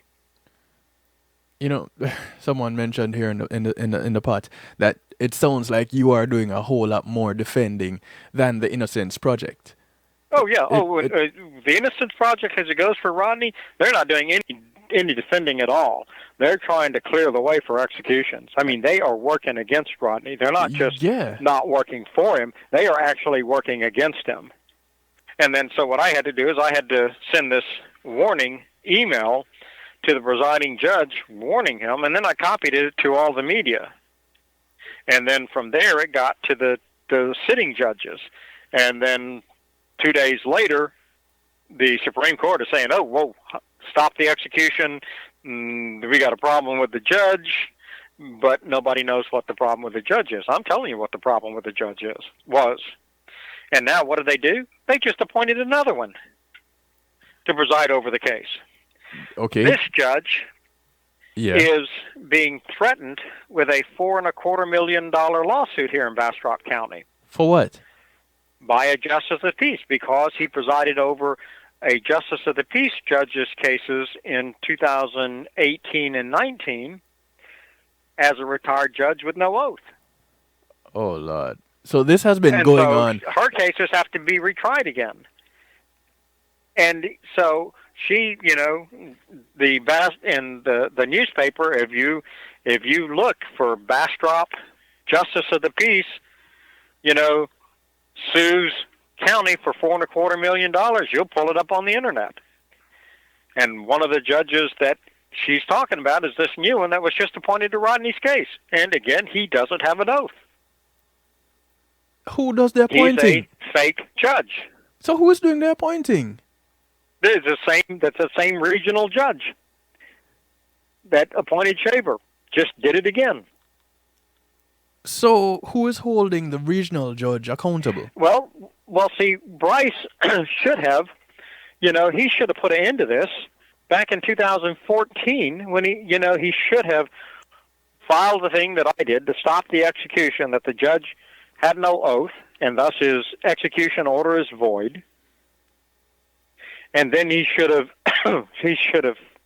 filed, to have everything this judge had done stricken, because he's not a judge. But Bryce doesn't represent Rodney. So he would just go ahead and let Rodney be executed and move on merrily on his way. Probably get a bonus from the state. Big Christmas check, bonus check. And so I had to go ahead and file the complaint to stop the execution, and thus I knew they were going to do it again this time. And so, I was the one that discovered that the judge who signed Rodney Reed's execution order then had resigned as a judge. Nobody knew it until I released it to the press. And then it just goes, without getting into the technical, it's just crazy stuff. So, and it's crazy stuff to get an innocent man executed, and the state, the powers to be want him dead. And they don't care if it's by hook or crook. They just want Rodney dead. But let me ask you this question now, Dave. What about you? Because you are going up against the state and you are exposing neglect, cover-up, fraud, criminal activity at the highest level with those who should be upholding the law. Doesn't that put this big old target on, not even on your back, on you? Yeah, well, but I've been doing this for 18 years. I've had a target on me for 18 years. I've known that. I knew that when I knew that I would get a target on my back when the reporter asked me to look at this death penalty case, because it was going to be, criticizing the state. So I knew then that I would have to change my life, and I did. I don't go to movies at night. Hadn't for almost 20 years. I know better than that.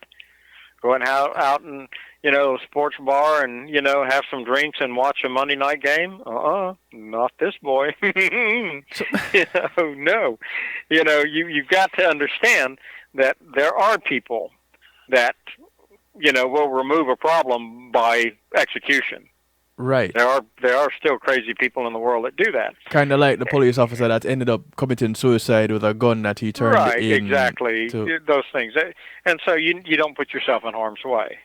Right. Now I tell you, the person most likely to die in the next 2 months would be Jimmy Fennell, the cop boyfriend. The cop boyfriend. Yes. And if he hasn't figured it out, he better. As far as the state's concerned, the best thing that could happen for the state would be for Jimmy to commit suicide, either by his own hand or somebody else's. Because when this thing comes apart, who can point the finger at everybody that helped him cover this thing up? Him. Yeah, he can. Right. He can point Texas Rangers, law enforcement, attorney generals, lawyers, everybody that helped him cover up his fiance's death. He knows who it is. He can name names. He's like that prostitute's little black book. Right. That the wealthy businessman will kill to get a hold of to have burned. So Jimmy better be paying attention. Somebody wants to meet with him. One of his old buddies in law enforcement wants to meet with him some night laid out by on some backwater country road. That would be a very stupid meeting to attend. Yep, definitely. So yeah, and see, I've been doing this for a long time.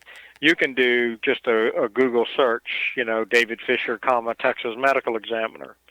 I've already removed 10 chief medical examiners in Texas and shut down 2 medical examiners' offices over the last 10 years over just similar fraud and corruption. So, yeah, I've been doing this for a long time because somebody's got to do it. The ignorance of the law is astounding to me. And I'm talking about defense attorneys. They haven't got a clue. So, who pays your check? Me. Come again. Me. I fund myself. So nobody, Because, a lot of nobody the stuff is that I paying do, you to do this. no, nobody's paying me to do this. This is simply the right thing. It needs to be done. This stuff, this stuff that's been going on for 100 years, it needs to be fixed once and for all. And because if we do not, you got to remember, Texas is a large state in area, but it's also a large state in population, and it also has a lot of resources. It is a very rich state. Yes. And so our judges go into the federal system, and these are judges that have played this scam game for decades, and then they become federal judges. Would you want one of these judges on the U.S. Supreme Court? Oh, no. Because sooner or later it's going to happen if it's not stopped. Right. This cancer in this Texas judiciary is spreading to the rest of the nation. And people need to wake up.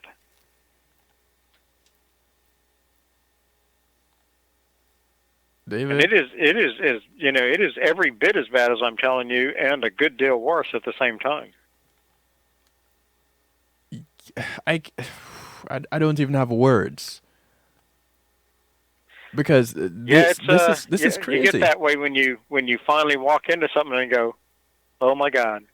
It's kind of like that when you're in one of those Freddy Krueger movies and you turn the corner and there's Freddy Krueger. You go, "Oh crap!" Yeah. That's kind of what you're dealing with in Texas. When you're dealing with the judges, it's a rigged system. You haven't got a prayer, and boy, if you are a target, you're dead. But here it is, yet again, coming to in the pot. Will Jimmy Finnell's death free Rodney? And they answer their own question and say no. Because what the state is beginning to realize is that it's getting harder and harder and more dangerous. See, I've let it be known. If you go ahead and execute him, are you kidding? Do you think things are going to get better? Do you think just because you execute Rodney that, now that's all going to go away?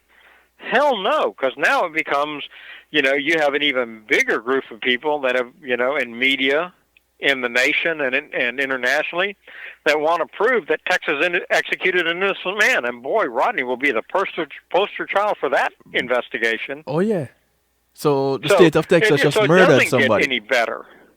So then the state of Texas would have just murdered someone. And somebody you could prove is innocent. Mm-mm. Now, when I was telling you on these extraneous rapes, I need to make sure people understand. When I say that, that he didn't do these rapes, I mean it. I mean, I tracked down to the names of the person, pulled the police reports that named the person who committed the rapes when they happened, that they knew, but they decided later to rewrite the evidence in Rodney's name and said, "Oh, it's DNA." Oh, no. Because that DNA was supposed to have been shipped from all those rapes, those extra rapes, was supposed to be sent to the defense lab in California. Right. And you know what? It wasn't, because they didn't have that either. Didn't have that. Right.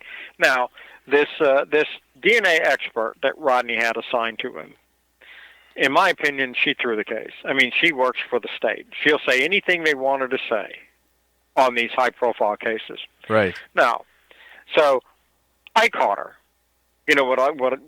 What my records lead me to believe is, in my opinion, that she dry lapped it. She didn't test anything because she didn't have anything. She just came and testified that she got everything the state did. Now, the basketball player Kobe Bryant? Yeah. You remember his rape charge back in 2002? 2004? He paid some money and that went away, right? Right, because do you know who he hired for a DNA expert? Same person that Rodney had. Oh, you've got to be kidding me. No, I'm dead serious. And let me tell you, I don't just, fight the state. Sometimes I'm on the state side, like I was in the Kobe Bryant case. I provided the DA the documents from what this woman did in the Reed case, and when they finally got her in a deposition, Kobe Bryant immediately settled, because if he didn't, he was going to prison. His DNA expert was setting him up. And it's the same woman. Wow.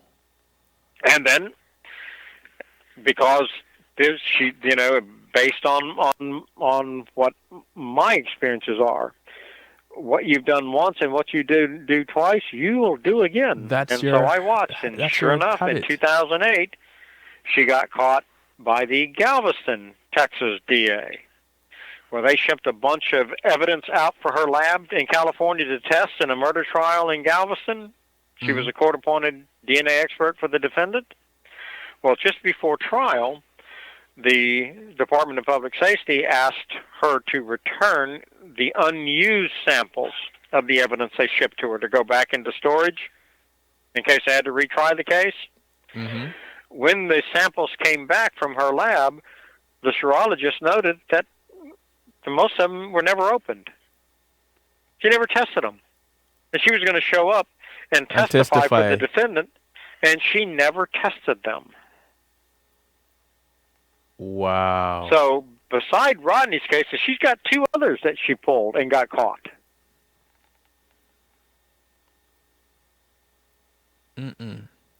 So, this is the stuff that goes on. And, of course, again, Bryce knows this. Have you ever seen him raise it? Nope.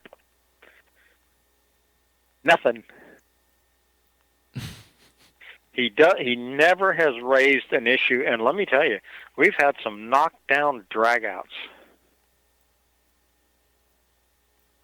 over his inability or incompetence or fraudulent nature to do anything on Rodney's behalf, to raise any issue on Rodney's behalf. This just to make sure that his relationship with the state stays intact? That's right. And see, all of Rodney's attorneys have been this way. And I mean, it's ugly. It is incredibly, and it's provable too. It's not just my opinion on this. This is documented, provable. Without going into the nuances of the Texas system of appointing attorneys that none of your listeners would be able to follow. Just to put it simply, I tracked them. I pulled their records. They never represented Rodney. They were court appointed. They represented the state, and that's why Rodney keeps losing and keeps losing, because they're not presenting anything. They're presenting the most basic arguments with no foundation, no evidence, no background. David, your work just saved a man's life. Well, let's just say we've postponed death's door, but he's still in there. He's not out yet. Well, now, I am very hopeful that things are getting ready to change for the better, because the state has gotten themselves in a bit of a pickle now. They've allowed national media attention to develop through, public figures. But all this information that you have, all this information that you've given tonight, this is information available to anybody that knows where to look, right? Right. Yeah, you could pull it. You could do the same request that I made. You get the same answers. And plus, I've documented all this. It's all Bryce would have to do would be subpoenaed the Department of Public Safety's serology department for all proof that they shipped the evidence to the defense lab in California. And the state would tell them we have no records. So there's so many things that he could have used to... He could still use. He could still use. And yet he won't do it. The latest motion they filed last Friday is the damnedest thing I have ever seen in my life. He has sent to now Texas has two Supreme Courts, one civil Supreme Court and one criminal Supreme Court. So Rodney's before the criminal Supreme Court, and it's called the Court of Criminal Appeals. Well, Bryce filed a motion with them, and I've never heard of such a thing. I see no foundation in law.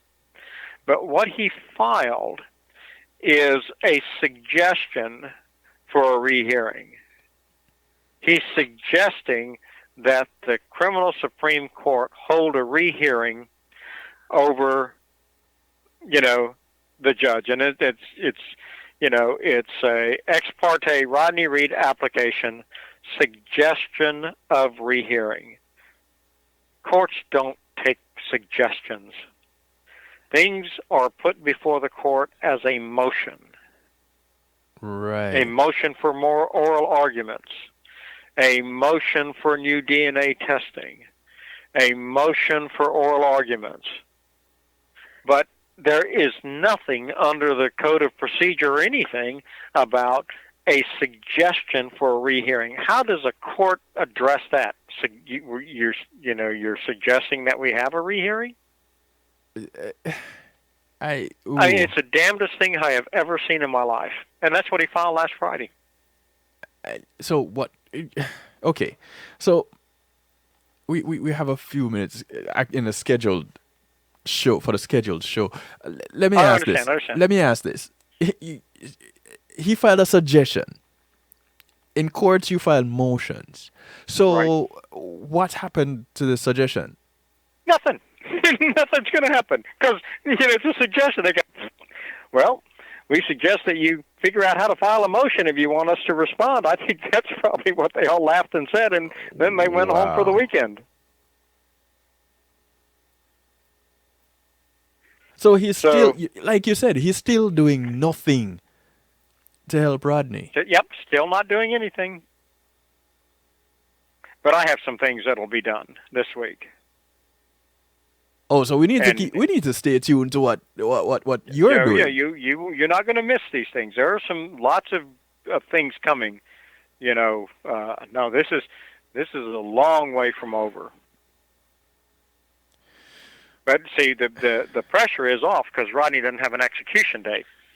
Right. And now it would take 90. The closest day they could get him back, for execution is, they'd have to file another notice of execution, and then you have to wait 90 days after you sign the execution warrant.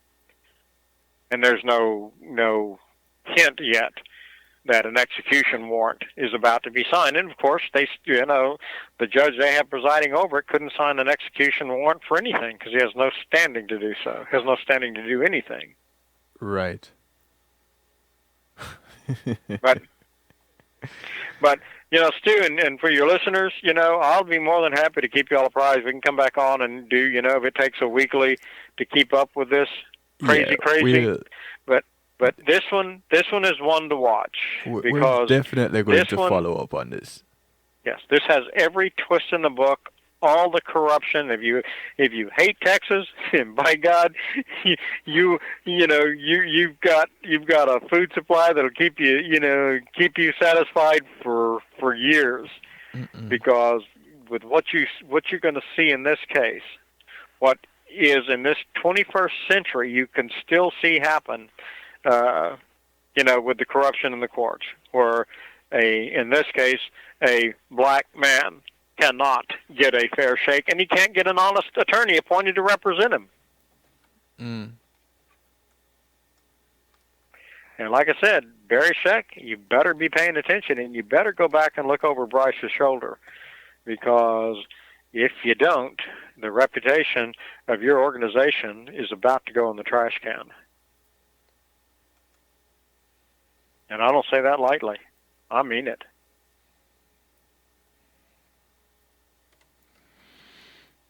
So, we lose you, Stu? No. Oh, okay. I knew we're running out of time. I don't know what your clock is, but yeah. We can wrap this thing up. And like I said, we'll talk here in the next day or so. And if you want to do another one next week or so, because there'll be new stuff. Plus, you're going to get questions. You're going to think of questions that, next time we'll do more of a question and answer because I just gave you a little broad brush. It is a complex case, but most of it is just minutia. Yeah, well, the case centers around a very simple thing: time of death. And in this case, it's there. The time of death can be set. The time of death can be set, to the point, to the assurity of guilt or innocence, and very few cases can rest on that, but this one does. Right. No, I'm gonna have to get you back. I have, funny enough, I have, all being well scheduled for next Monday. That's right. Like I said, I guess. it's up to you. You know your listeners when they But call in, and yeah, or they text you or email you. You get enough interest and enough questions or stuff. I control my own time, so yeah, that's easy for me. we'll definitely be following up on this. I know I'm gonna be keeping in touch with you, and we'll definitely be continuing this because you just set something up here that right. You're very right. We're gonna have to keep tabs on this and follow as it is going on. Whether it be a half an hour segment to update everybody that is paying attention to this or whatever. We'll work it out. Yeah, We'll this is a definitely sea work it change. out. If this isn't stopped, then in Texas nobody can get a fair trial, and nobody's safe from the execution chambers in Texas. And within 10, 20 years, it will be more indicative of the rest of the country too, because this stuff is spreading. And the court systems, because nobody's paying attention, they are taking on a life of their own. They're becoming an imperial court, much like what Britain was like in the 15 and 1600s. And if you were arrested, you had to be guilty. Mm-hmm. And we're almost to that point here in Texas. It's pretty much that way. If you're arrested, you're guilty. In the Guilty eyes until of proven many innocent. in the judiciary. So that has to be stopped. That ship has to be, taken control of and course changed, or this is going to become a very, very ugly country to live in. David, I thank you for taking the time out Good talking to you, to Stu, chat to and I us. look forward to talking to you in the near future, and your listeners as well. Oh yeah, we'll definitely do this. Definitely. Yeah. So you have a good night. All right, you too, bro. Thank you very much. Thank you. Bye-bye. All right. Ladies and gentlemen, David Fisher. There's nothing more that I can say. Nothing at all. Apart from stay tuned because there's more. There will be more. And connect with me on social media if you wish, because as I get the information, I'll be putting some information out there. I'll be putting stuff on my website. Everybody, we need to be talking about this. And we can't effect a change unless we're willing to stand up for something versus fall for just anything. So David is doing this because it is the right thing to do. He's not getting paid for it. He's taking his own money to do it. He's taking his own time to do it. And he's been working on this case for 18 years. That's some dedication.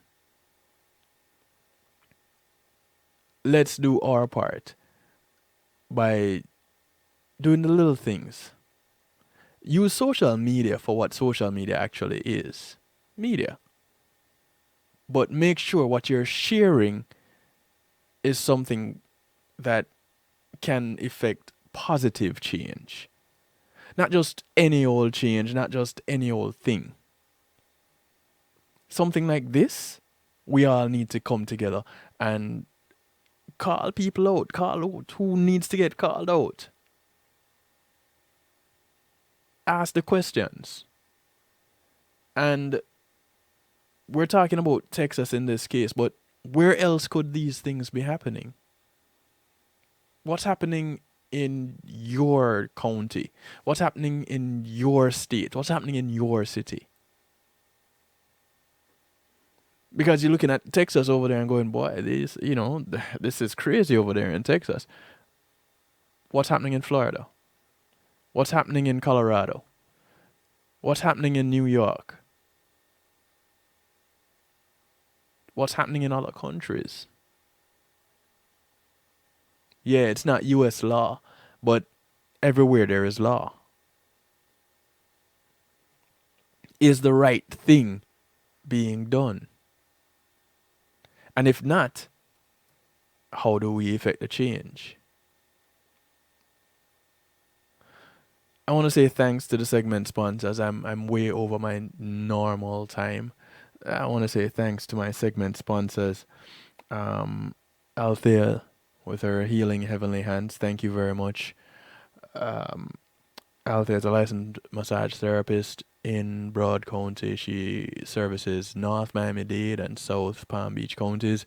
Just give her a call, 954-655-9000, or email her at thealater@att.net. JTMC Enterprise. JTMC handles your tour management needs, your entertainment needs, your bookings, your event management, your social media management. Just give them a call, 954-988-8034, or you can email them at jtmcenterprise.com.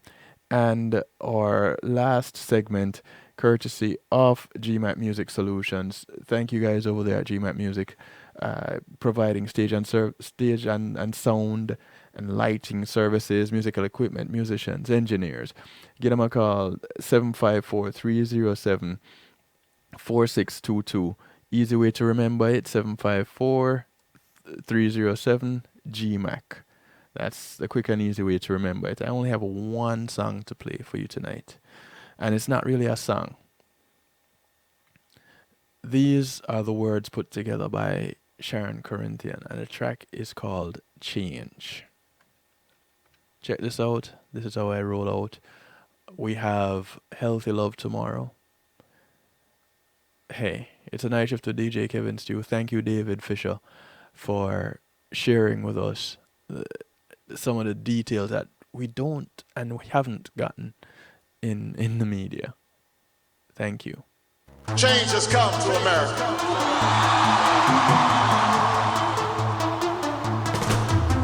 Everyone's crying out for change like it's a sin. Needless to say, change starts from within. Each one, teach one, run, tell a friend. That's the only way to get the cycle to end. The chain is as strong as its weakest link. Third eye blind, blink, open your mind, think. Knowledge is power, and you hold the key. Don't you want to be free? How can we fail if we never begin? Let's rewind and come again. Let's take it back to where it all began. Mama Africa, Africa, Africa, the motherland. Kings and queens with royal blood. Now, we're just diamonds lost in the mud.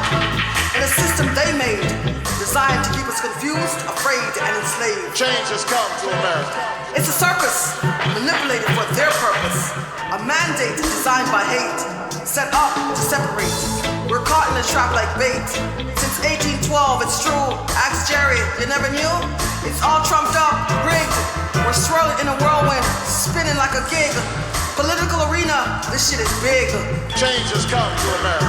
Fight and conquer, while their pockets get stronger. The question we should ponder, how much longer? They're just in it for gain, while we suffer hurt and shame. Continually taking the blame. Up against the wall, divided, we shall fall. Change has come to America. They say we have nothing to lose. It's full time we choose. Love or hate, it's not too late. Stronger together, let's keep the faith.